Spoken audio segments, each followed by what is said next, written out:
আসসালামু আলাইকুম।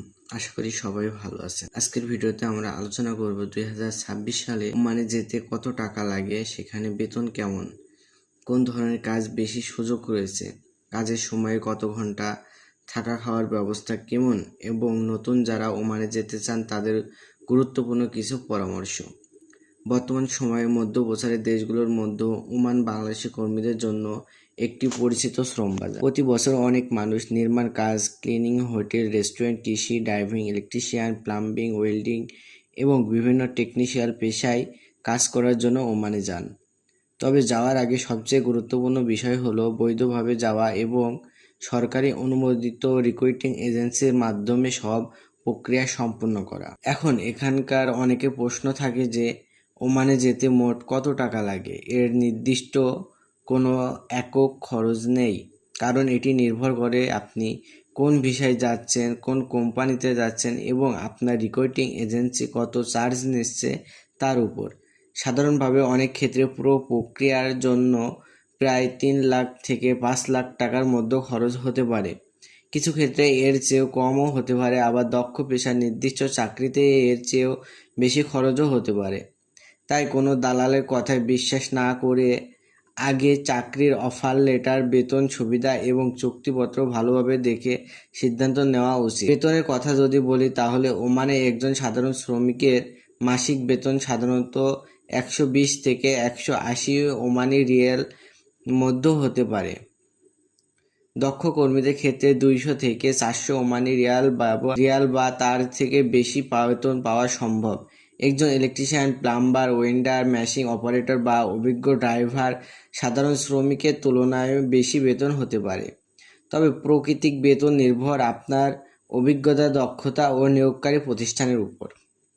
অনেকে জানতে চায় ওমানে কাজের সময় কত ঘন্টা। সাধারণভাবে প্রতিদিন 8 থেকে 9 ঘন্টা কাজ করতে হয়। সপ্তাহে সাধারণত 6 দিন কাজ এবং 1 দিন ছুটি থাকে।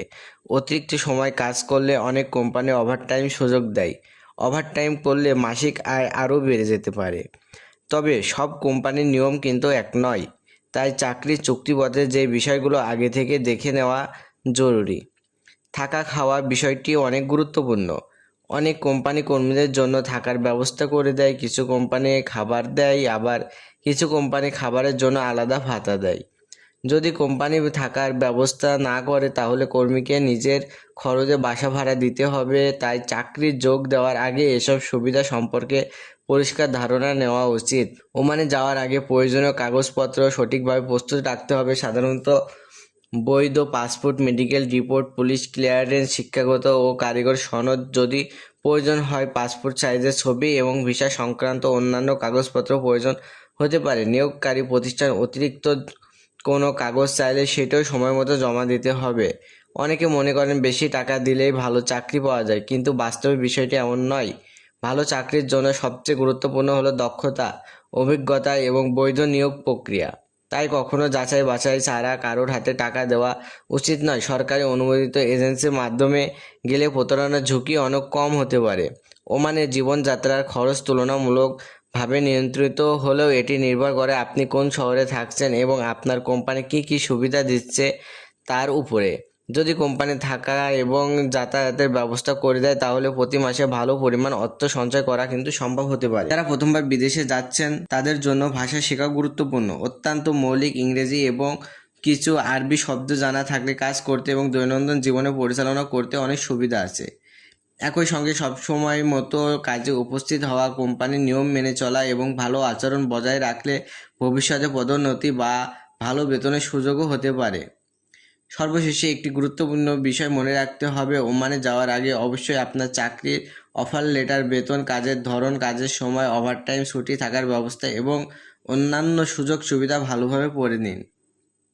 কোনো বিষয়ে বুঝতে সমস্যা হলে সংশ্লিষ্ট এজেন্সির কাছে লিখিতভাবে জেনে নিন। বৈধ পথে বিদেশে গেলে আপনার নিরাপত্তা এবং ভবিষ্যৎ দুটোই অনেক বেশি সুরক্ষিত থাকবে।